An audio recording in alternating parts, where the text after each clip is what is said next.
Great. Hello. Really nice to see everybody. Thank you very much for coming. So I am Rebecca. I am coordinator of Herefordshire Food Alliance. I'm also, as part of my organisation Kids Kitchen, a member of Herefordshire Food Alliance. So Food Alliance is a network of groups, organisations, individuals in Herefordshire working towards a great local food economy, healthy lives, healthy communities and a healthy environment. We have farmers, food banks, restaurants, people that work in logistics, council departments as part of this alliance, and always looking to have more people on the steering team, more people signing the food charter, which has helped us to build the movement and showcase the good stuff that's already happening. We have regular events. You see this one is connecting people that want to get the food with the farmers that are producing it, hopefully in more direct selling. We're also working on a lens map around being able to buy good food, grow good food with others, like community growing and those kinds of things. So if you're interested in sharing the stuff that you're doing with that, then please do get in touch. So we'll crack on. Claire, would you like to share your screen now? I will. I was going to say, yeah, to all of you, quite a few of us are a long way out of our comfort zones tonight, so be aware of that. Be gentle. Yeah. So Claire's based in Bromyard. So first of all, Claire, hey, how did you first decide to set up your shed? So it was actually driven by the way we farm. So it was wanting to change the way we farm and sort of what we believed in, and giving the consumers an option of sort of where to buy their food. So it wasn't really driven by maybe profit or making money. It was definitely driven by the values that we hold on our farm, and that we wanted to connect the consumer to that and how their food is produced. So for us, it's a platform, a way of communicating, and a way of being able to farm in the way that we believe is the future for us. So you'll see that our cows all have horns. We're 100% grass fed.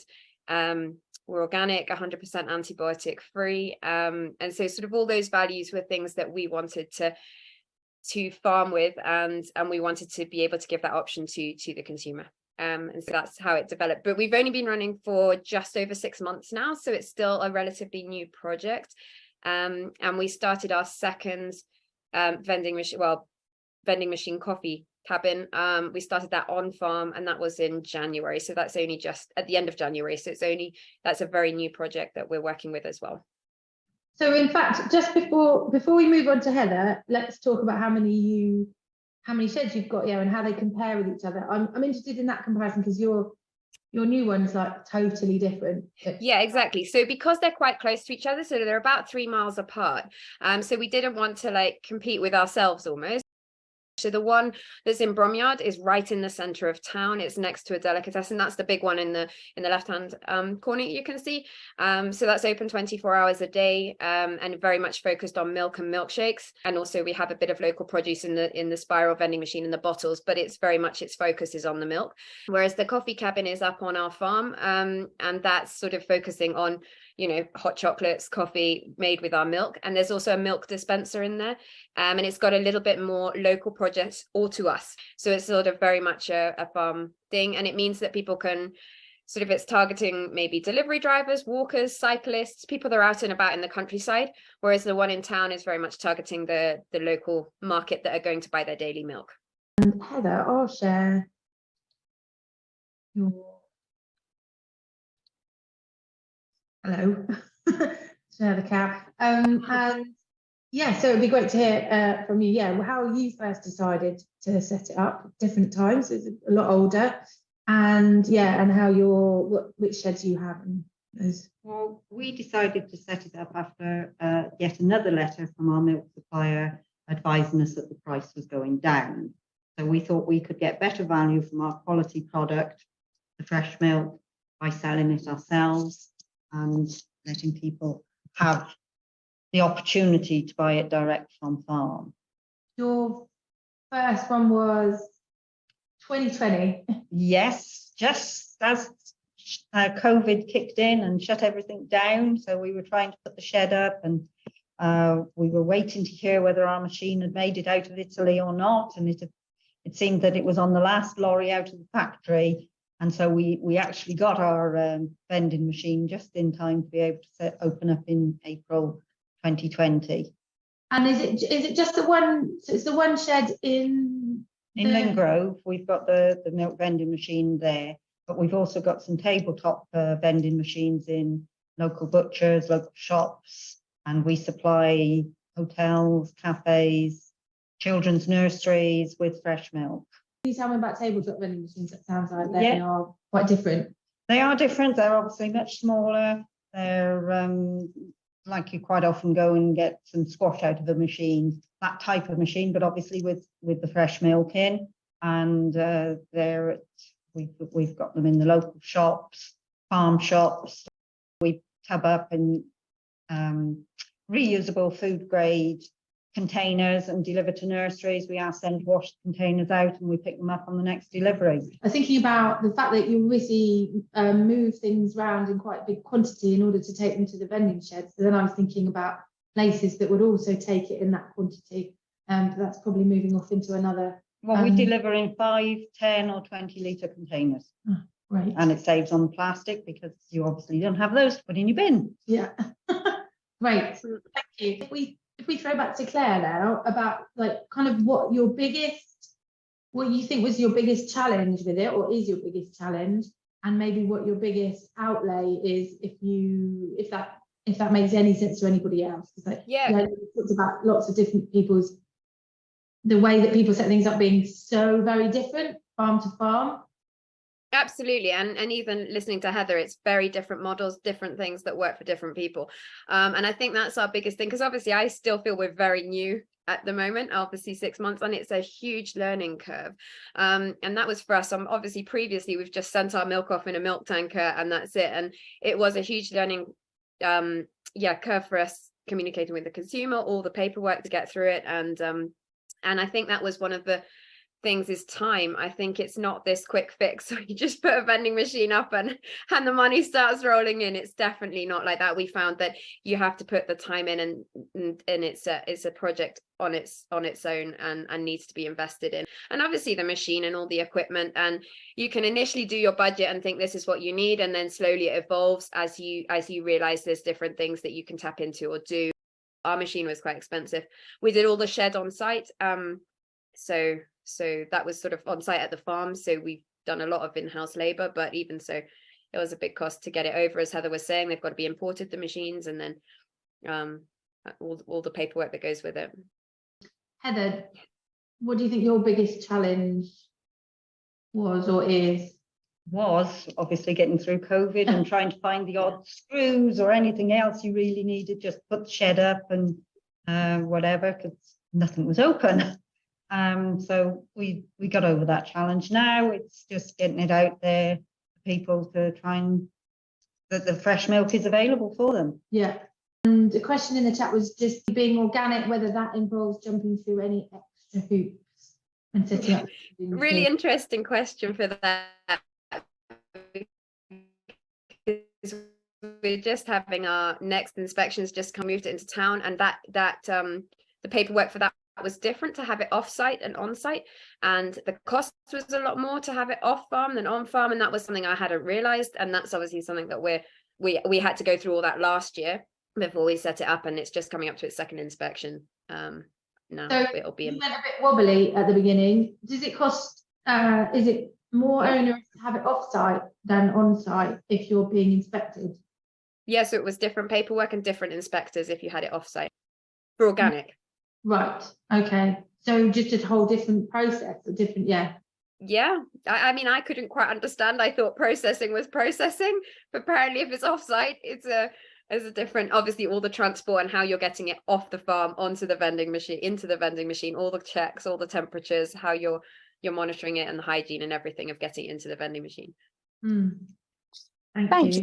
Does that for the vending machine that you had on farm, did you have to go through those kind of? So that will be in our second inspection. So we just started that in January. But Heather, is yours on farm, Heather? You might know. No, ours is up in the village.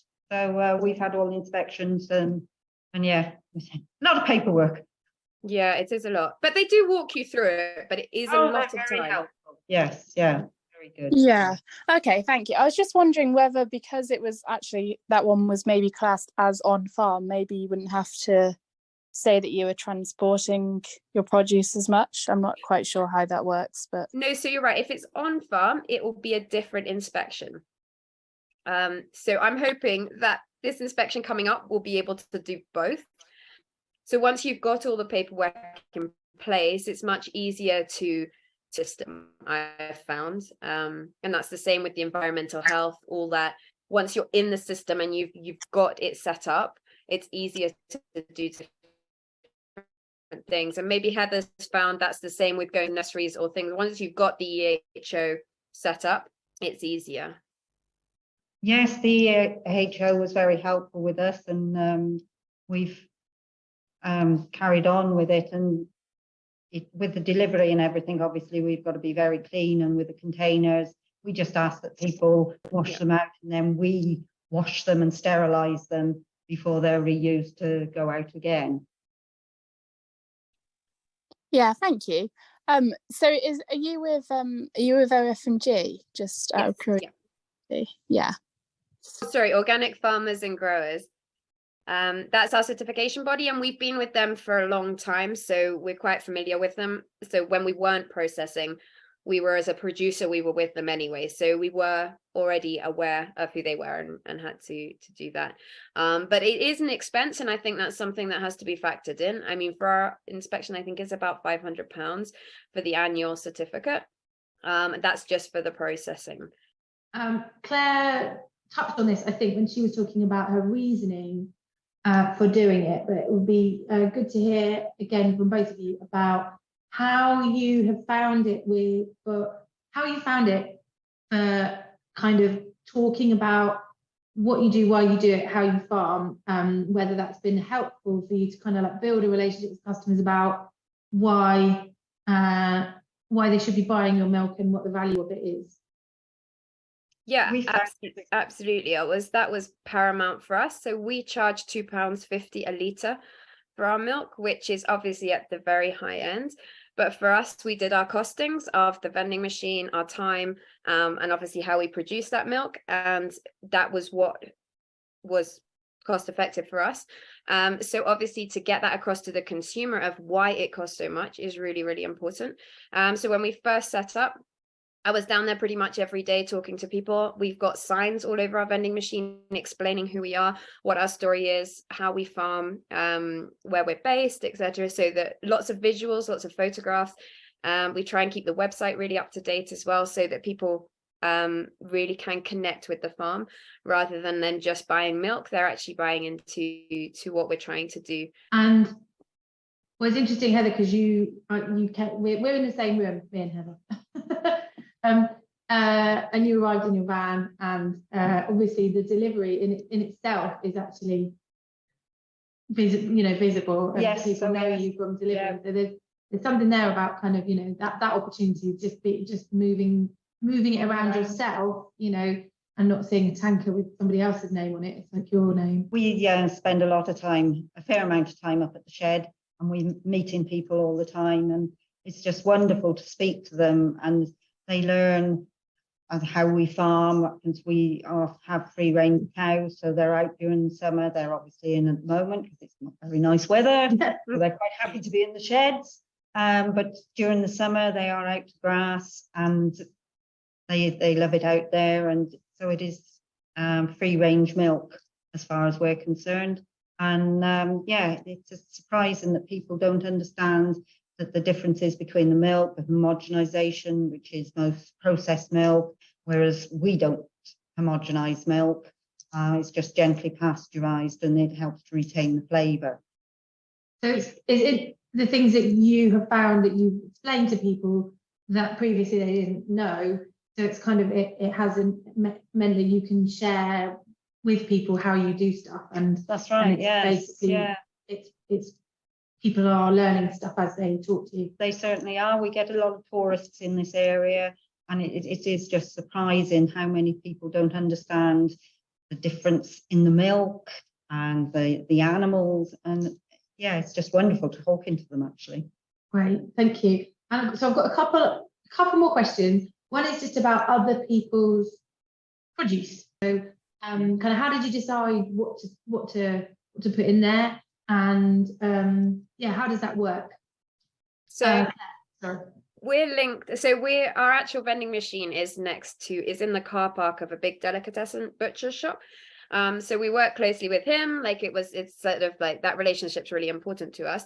At the beginning, we tried different things in the spiral vending machine that we've got that distributes our glass bottles. We can also distribute different things in there. And we tried different products from him. And we've now settled on pork pies and sausage rolls that we sell from him. But how we've worked it now is that we just buy them at a wholesale price off him. And then it's our responsibility to sell them. So if we don't sell them, we get the waste, and we just get it at a discounted price, but we can sell them at the price. But actually it has to match his price in the shop. So that was an agreement we had. We can't sell them for more than what he sells them for. But for us, it takes up one row of our vending machine. It encourages people to come. He's got a really good reputation of his food. So for us, it was a benefit. But that's been a learning curve of working out how much people buy and the waste, and that's obviously something we have to work on. And yeah, Heather, what do you sell, and how have you found that? We have sold various items, but we're at the moment we've got the sausage rolls and pork pies from the local eggs, cakes made locally as well, and we also sell butter. But I have had to go just slightly out of county to get that, unfortunately. But it's very good butter, so that's fine. Paul's asked if either of you have reciprocal agreements to sell your milk products in other people's vending machines. We don't, no, not at the moment. It's just what you mentioned, Claire, when you said you had these sausage rolls for somebody else. I thought, oh, I wonder if there was some way of doing that with what you both sell already. So that was absolutely, Paul. And I think potentially if there's other farms, because obviously if you're a block calving herd, so if your cows all calve at one time, they're all dried off at one time as well. So there might be a potential period in the year where you have less milk. And I think, we would be very open-minded to working with different farms if they wanted to stock our milk for 2 months of the year while their cows were dry. That would be, and vice versa. If our cows were all dry and we needed milk, I would like to think that other farms would be open to saying, okay, as long as it's organic and it meets all, what we believe in. I think that's where there's a lot of potential of farms to work together. Nice. Yeah. Does anybody have any other questions for Claire and Heather before we end this part? And guys, do you have any other thoughts that you wanted to share, or any advice? I know neither of you are keen to give sweeping advice for anybody else, but if you thought of anything, please share it. My thing that I was thinking of this evening before I came on is, for me, what was really important was setting deadlines. It's so easy to let a project drift on and think, oh, we'll get it done, or this will happen. But to have actually deadlines in place, that's what worked for us. The shop said what date we could start when we were launching our big one in Bromyard, and so that made us work towards that deadline and get everything done for that date. And I think to have those targets are really important, because otherwise the project, it already took probably about 8 months to get it off the ground anyway, for the big vending machine, because everybody's like, oh, all the paperwork takes time, and it's a month for this and a month for that, and then the machine didn't come, and then this is happening. And so to have a deadline, it means you can all focus on that deadline. That's an interesting, so about 8 months from start to finish. And yours is in the middle of COVID, Heather, so probably the time. We started in September organising it, and we opened in the April. So that was from ordering it, getting it set up. But my suggestion would be to anybody thinking about doing it is do your homework first. Make sure you've got your footfall and everything like that. Yeah, footfall. Brilliant. Any more pearls of advice? And for me, it's know why you're doing it. Don't just do it because somebody else is doing it and you think that looks great. You have to know why you're doing it and what makes it your project and why you're passionate about doing it. So it's very individual. And it is a lot of work. Yeah.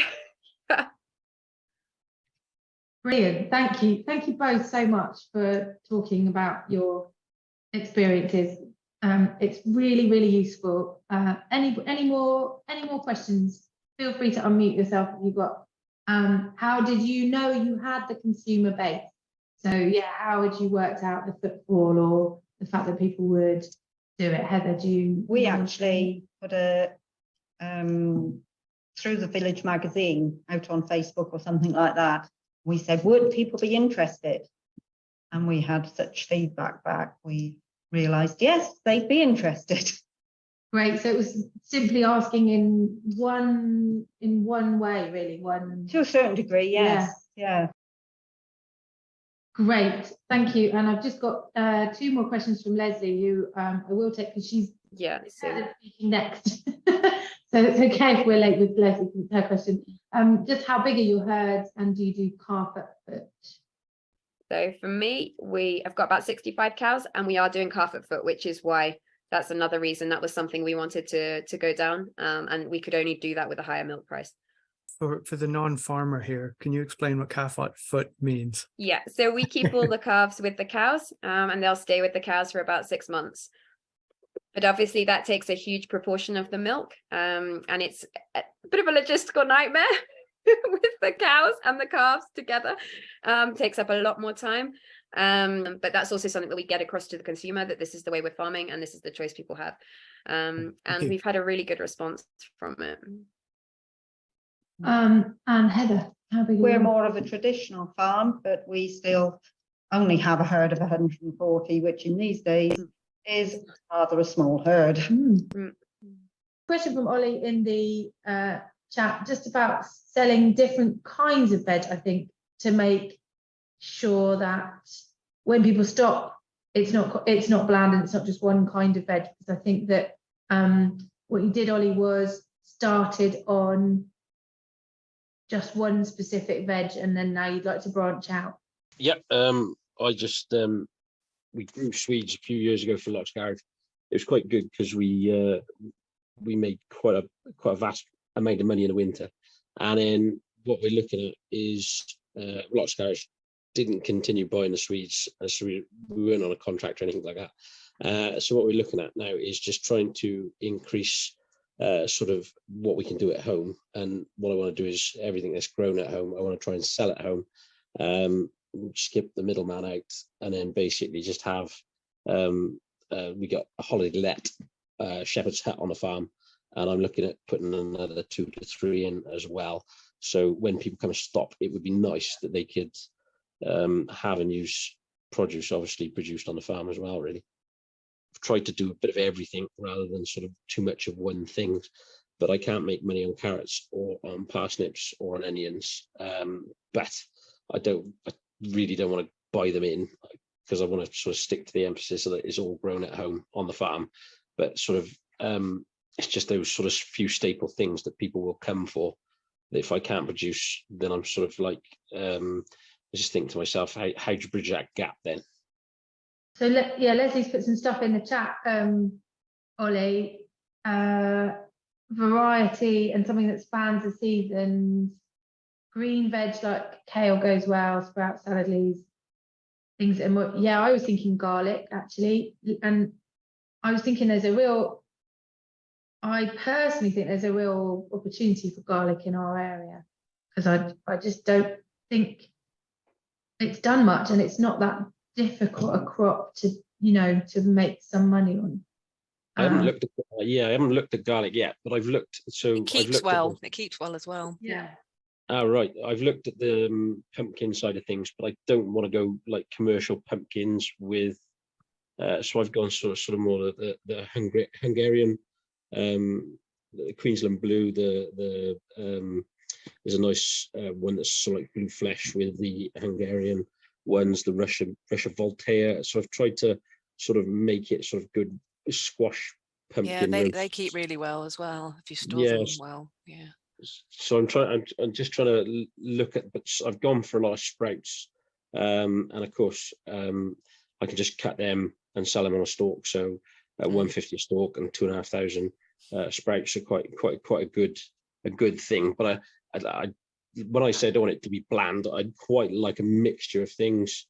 Whereas people come in and think, oh, if this is all off one farm, he's done quite well to grow all of this, really, and to look at it and support it then, really, which sometimes can be a challenge in itself. I wondered some days, do I just put all the seed into one drill and just broadcast it straight on and have like a chaos garden, whereas everything is just sort of might be chaotic, but it all grows in the same sort of place. And sort of, if I can develop into a bit of a pick your own, like sort of style veg thing, and either that or I've got a shipping container which I'm looking at converting to do the pop-up shop from. But sales, vending machines, cost of vending machines, if Claire can answer, cost of vending machines against sort of like pop-up shop with an honesty box. How much, obviously with milk I can understand it, but with other products, is there any chance you sell veg through? We don't, but up on our coffee cabin, it operates because we couldn't, like, our big one cost about 16,000 probably, and that we did it in town, so we couldn't have an honesty system there, we couldn't have cash. But on our coffee cabin, we have done it on an honesty system, and we've got a really nice screen that does card payment, and they select what they want, and you could do it with veg, you could do it by quantity, by weight, but it runs on an honesty system, and touch wood, it's going quite well at the moment. And yeah, you could do it. We add all sorts. We sell like fruit pies and apple juice, and we add whatever we want, and we can take it on and off really easily, and it looks professional. And I think people like that sort of like, oh, I'll come in and pick what I want, and that's what happens. Yeah, because I looked at vending machines, and if I'd done a pop-up shop and sort of an honesty box style thing, I'm looking at putting a Zettel or a Square in there, so as people can obviously pay by card. But I would have to have a lot of produce, absolutely, sort of taken without payment to sort of pay that in the machine cost, really. And Ollie, if you do your costings, actually do your costings of the electricity of running the vending machine, the maintenance, the payback, you would have to sell a lot of carrots to make that back. And this is what we found, is that you have to do your costings correctly, because otherwise you're not paying for your time, you're not paying for your, and yeah, if it supports a lifestyle, that's okay. But for us, we wanted to run it had to be a sustainable business. One thing you could think about, Ollie, that's where I like what Leslie took us through around the digital thing was kind of like having these windows of time, and you could do a similar thing, that if you've got regulars, those regulars know that the produce will go out at this time, and new produce will be out at this time, and and then the following week new produce. So not necessarily like a veg bag, but essentially sort of having it being there at particular times. That because if you've got people that are regulars, those are the people that you're going to have a relationship with, and they'll support you. And then maybe that kind of makes you feel less like you're leaving everything out 24/7. And then maybe I really think that I really hear what you're saying about, you want it to be everything has come from the farm, but it could also be that sometimes you then have another producer that's bringing one or two things, and it's really clear where that's come from. So it's like it's close by and it's really clear, and it says in the shed or the pop-up shop, this is from here, which is just down the road, so that you've still got that kind of trust that this is the stuff that's been grown here, but it's it's something like salad that you would never have bothered with. So then you've kind of broadened it a little bit without it being suddenly just it's veg from anywhere. Does that make sense? Completely, yeah. Locality, sustainability, and sort of affordability is all those key things that I'm sort of driving towards. And it's low impact, low costing, but to sort of the margins can grow then within sort of people's budgets, rather than sort of me looking at saying I need to spend and simple things, a box with just some. I wouldn't grow spuds because I can buy a ton of spuds for not a lot of money, and of course some weeks you might sell a lot and some weeks you might sell hardly any at all, depending on what people are thinking. But yeah, that's all good, because with what you said about putting the veg out, I'm thinking of sort of trying to open in within hours that people are sort of passing we've got the whole village above us, and I don't think we'll pull too many people in from sort of the main roads. And we're quite in Herefordshire, we're not completely rural, but where we are, which is the Black Mountains, we're quite rural out here. So I don't know if we get the footfall through, but I'm looking to see if we can just keep it within the village, the locality, and if we get passing trade, and we got quite a lot of tourists as well. So I'm hoping I've got some quite different sweet corns and different things as well coming through. So just trying to. So early on, I mean, right at the beginning, Heather was talking about putting something in the parish magazine. Was it the parish magazine? Yeah, or the parish village magazine? And saying, if we did this, would you support us? And everybody said yes, so they did it. So I mean, the nice thing about being not very social media-y in Herefordshire is that actually putting something in the parish magazine, which will cost you probably nothing, it's probably going to get to the people you want to get to if it's that local. So it's worth putting something in. The other thing then is also, yeah, absolutely. You can have a box with a lock on it.